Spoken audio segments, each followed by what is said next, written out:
You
Hello and welcome to this mini workshop tutorial. My name is Breeann Birr de Oliveira, or better known as my freelance name, BMBO Creations. A quick little bit about me before we get started. I'm a multidisciplinary artist. I'm currently based in Munich, Germany, and I focus greatly on the intersection of performing arts with the digital mediums such as photography, videography, and graphic design.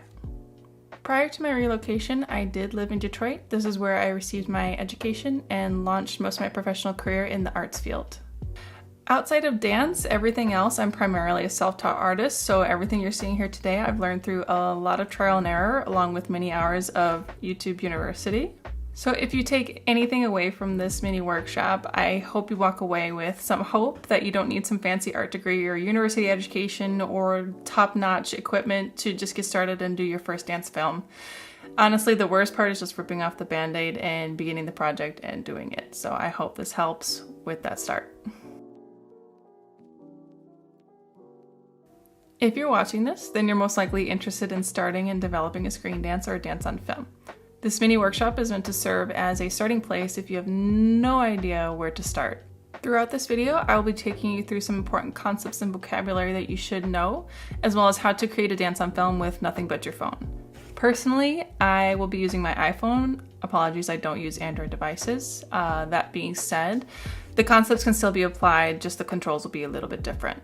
Please note that this is not a catch-all. I will not be able to take you through everything super duper in depth on how to create a dance on film, but it will be more so just sharing some of my knowledge and techniques that I've picked up on the creation process and how to capture your ideas. I hope it will help jumpstart your next idea, and at the very end of this workshop, I will share a sample finished product with you.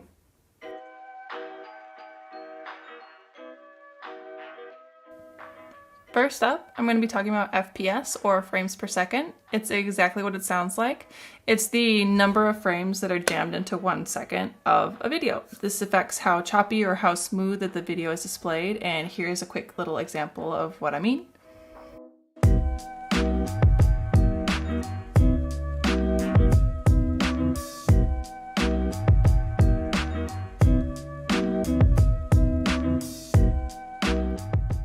Why this concept is important to note from the beginning is it will extremely affect the look your film will have overall.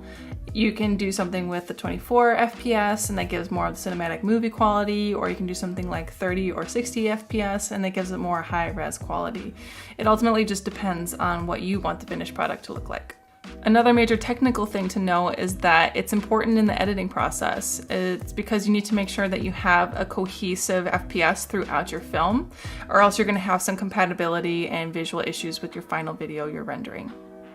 One of my absolute must that I think young artists and even adult artists really need to know and understand with composition is rule of thirds. I live and breathe rule of thirds. I never have it off my cameras. Any of my cameras, I always have the grid of rule of thirds at least on my camera.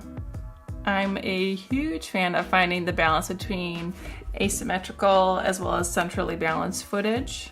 Setting up a grid system on your phone will help you find these compositional points a little bit easier when you're shooting live on the day of filming. Until you get used to filming with grid lines on, be sure to take multiple shots, take as much time as you need, so that way when you get to the editing process, you can have the best options to choose from.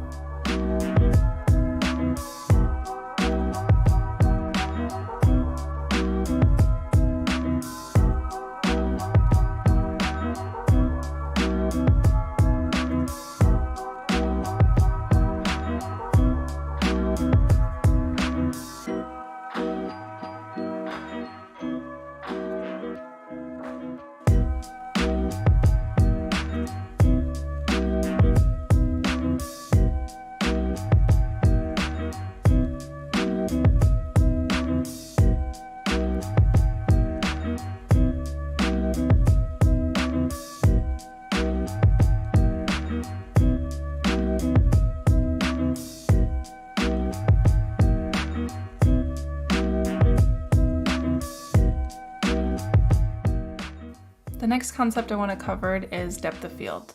This is the point where your camera will be focused. It can be close, medium, far away from you.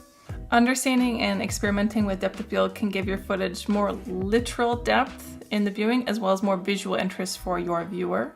It can take your work from a simple video recording to the professional level in an instant. Here is a visual example of what it is, as well as how to adjust it and use it to your advantage.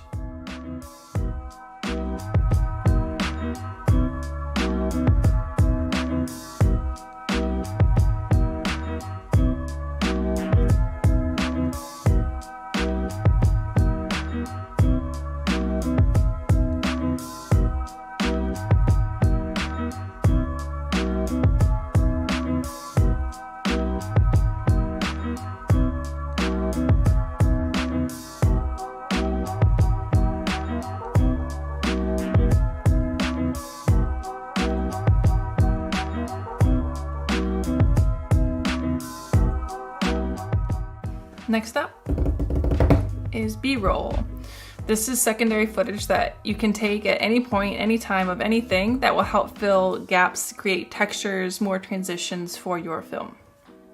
Absolutely do not worry about having perfect B-roll footage. You can always crop, clip, or just adjust sections that you don't want. This is meant to serve as secondary footage to help fill the pacing of your film. This is what I think the beauty of B-roll is. You can take what you need and cut what you don't. It is better to have more than less in this situation. It's easier to cut than to add something that doesn't exist. 2 more vocabulary words before I move on to 2 final techniques and 1 suggestion and thing to consider. And those 2 would be panning and tilting the camera. If you've personally been using a lot of stable or standstill footage, there's nothing wrong with that. But being able to use panning or tilting or a combination of the 2 to create better transitions or addition of movement can really help and give more versatility to your footage. Here is a simple example of what panning is versus tilting.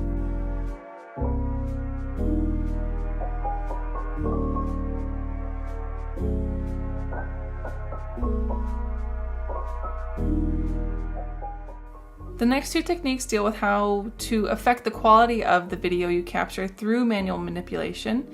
The first one is the literal angle or the height in which you hold your phone when you're capturing, as well as how to better stabilize your phone. Unless it's intentional, like with what I have filmed for the sample Dance on Film, camera shake can often be a little bit distracting if that's not the intention and will give it a more handheld feel. If you don't have a tripod or a gimbal at your disposal, do not fret. Use what you have in your surroundings, find a flat surface, use your own body, give the camera just a little bit more stability can make the world of difference with your footage. The following is an example on how to use these quick tips in the wild when you're filming.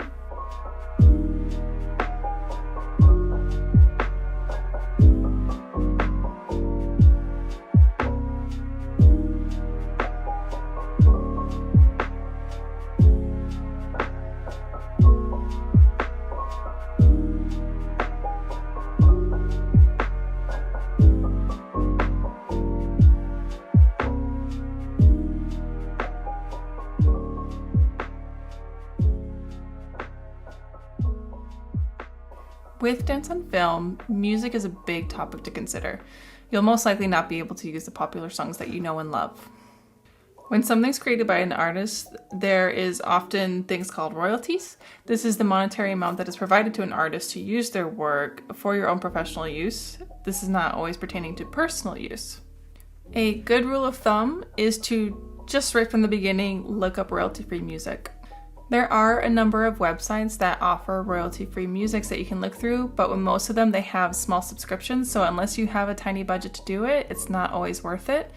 I do recommend just doing a simple YouTube search for royalty-free music, and then you can download from there. Each artist has their own separate instruction, but they're always generally an easy process to use and access. And this is an example of how I found the song that I will be using for this sample Dance on Film work.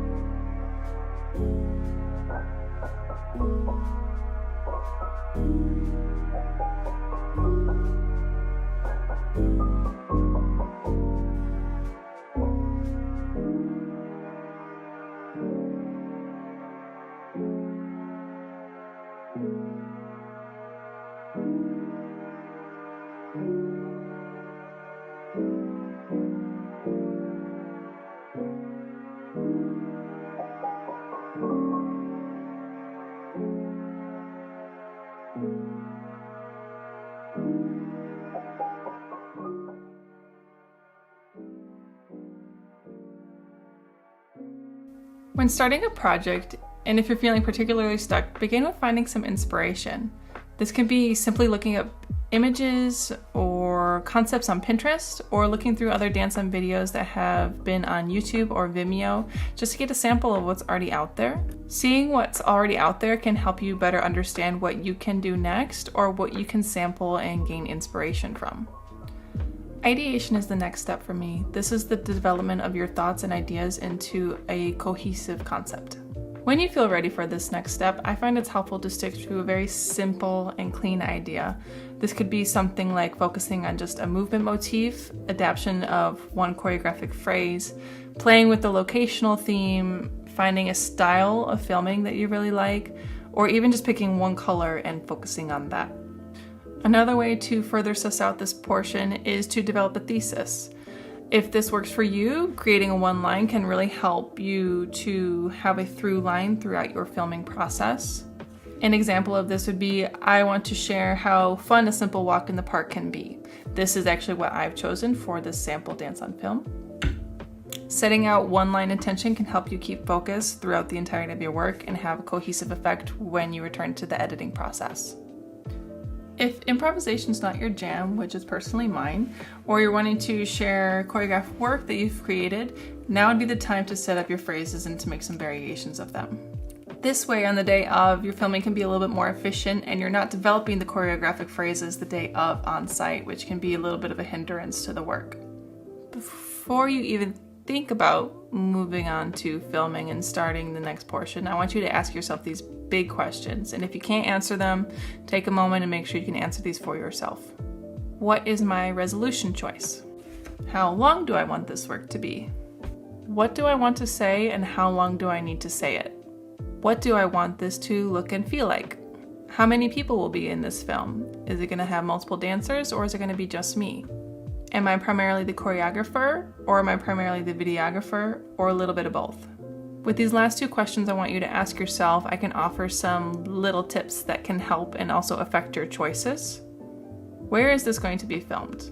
Depending on where it's at, you may need to receive permits for that location or special permission. And when is this going to be filmed during the day? If you don't have assistive lighting, the literal point of where the sun is going to be in the day will affect the quality and how your film will turn out. Once you're able to answer all the previous big questions, you can start moving on to assembling your shot list. This can be simply a list in your notes, written in your notebook, on your phone, or actually drawn out thumbnails to help with visual cues. And it's okay to come up with just super simple guidelines. Even having just 5 shot lists to start from is a place to start, or you can have a super long, detailed list, whatever works for you. My personal style and recommendation is to have a simplified list that you want to be sure that these are the minimal shots I want to get the day of, but then that also allows you to have some wiggle room to get some extra improvisational shots on site. If you're the one filming, directing, and or choreographing this work, no matter what your role is, if you're working with someone outside of yourself, it's important to try to do your best to communicate what your vision is. This is where your shot lists, thumbnails, inspiration will come super handy. If this is a collaborative work, you can't assume that the other creators will understand or create the same way you do.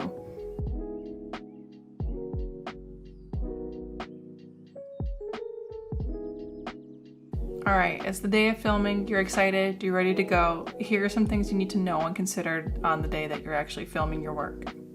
While filming, reflect on the choreographic and movement principles you already know and how to use them through the camera, such as time, space, and energy. Examples would be, with time, how long are your clips lasting? Is this something you're wanting to literally slow down and do slow motion, or to speed up and do a time lapse? With space, how much space are you literally capturing? Is it going to be a close-up, or is it going to be a wide shot that gets your whole subject and more of the surroundings? With energy, for me, this is really closely tied to pacing. This is how much, how quickly, how wide is your subject moving. I would describe this almost as the pulse or the beat or the forward momentum of your film. Are you wanting to have a low energy, chill pace or a more high intensity and quick moving pace to your film? My last and final note with actual filming: always get more than you think you need. Always, always, always get more than you think you need. Like I've said previously, it's easier to delete and cut rather than try to create something that doesn't exist out of thin air.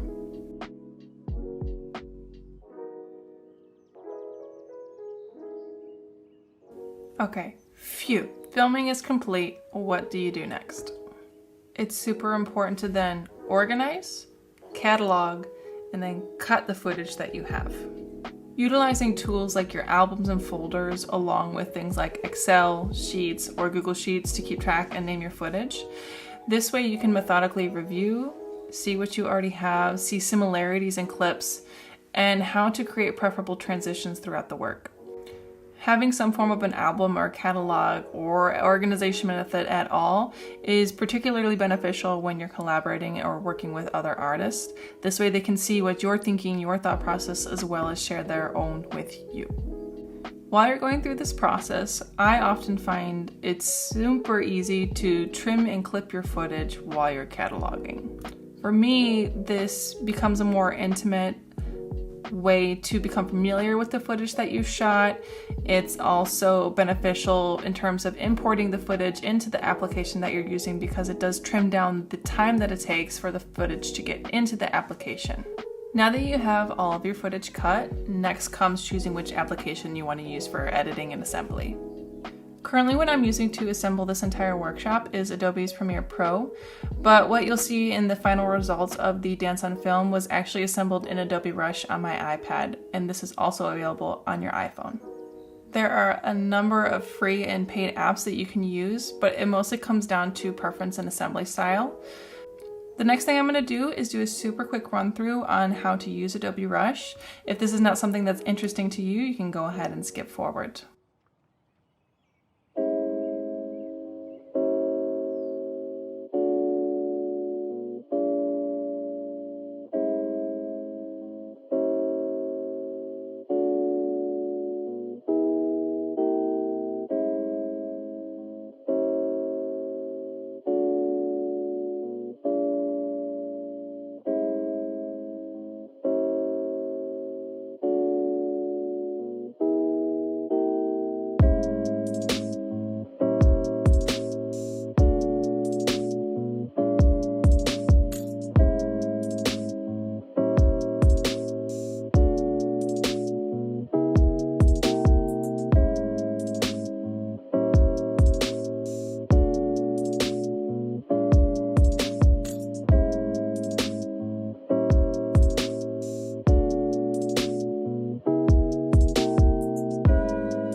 Everything's imported, you're ready to do the next step. Another consideration and thing you need to work on is adding your music or sounds. Researching and selecting music is something you can do either after or before filming, totally up to you and how much music is integrated into the creation process of your film. Sometimes it can help be a driving force behind your creation, but sometimes it can also be a hindrance if it's too specific for you. I personally prefer more improvisation on site the day of, and then allowing happy accidents to occur when syncing with the music in the editing and assemblies. The biggest thing when selecting music, like I previously stated, is that you really need to find royalty-free music, because if you're unable to afford the royalties as previously mentioned, it will save you a future headache with uploading, sharing, and screening your work, so you won't get in trouble with copywriting errors on streaming platforms. If you're feeling particularly adventurous or you already have some musical skills, self-composition is another route that you can go. You can create a score for yourself, you can create a song, or you can work with a collaborator and create music for your own film. Throughout this process, it's really important to receive feedback once in a while. Once you feel like you've gotten a good rough draft worked out, I would personally start sharing with others. Be sure to send your work to people whom you value their opinion or their style. It doesn't necessarily need to be a fellow dancer or a videographer. It can just be someone who you really trust their opinion and you know they're going to give you good feedback. Oftentimes, I do find it more beneficial to get opinions from people who are outside this chosen industry, because more times than not, these are the individuals who are viewing your films and supporting your work. This part of the process you can repeat as much as possible or as much as you're comfortable with. You can do it once, twice, 3 times, 10 times, it does not matter. I do, however, recommend doing this at least once to have a fresh set of eyes on the video to help gain some perspective on the pacing of your film. In addition to just getting feedback, when you're editing, you can begin to expect what's coming next. You can lose sight of pacing and it can kind of skew the work, and having a new fresh set of eyes can give you insight as to whether things are moving too fast, too slow.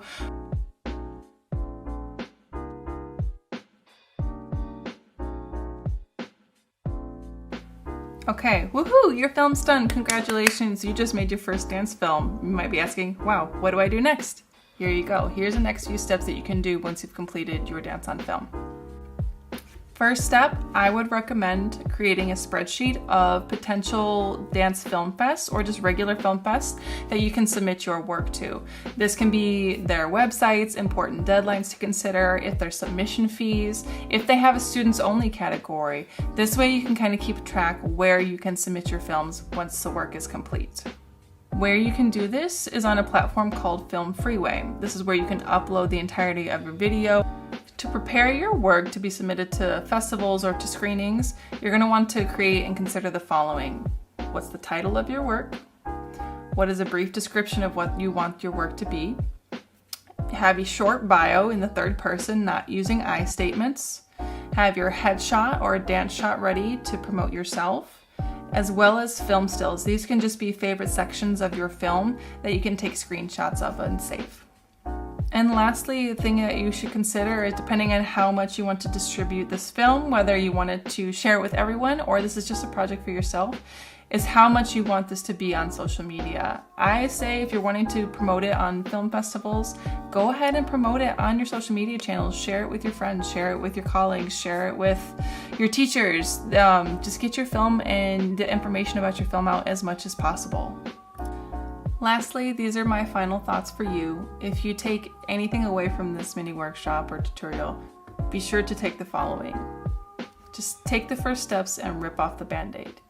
You can do this process, you do not need fancy equipment, and you can create a quality screen dance with the phone you already have in your hand or in your pocket. Thank you for watching this workshop, and I hope you enjoy this sample dance on film.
Waiting for the bad news, for the bad news. Gave myself to madness, to madness. Waiting for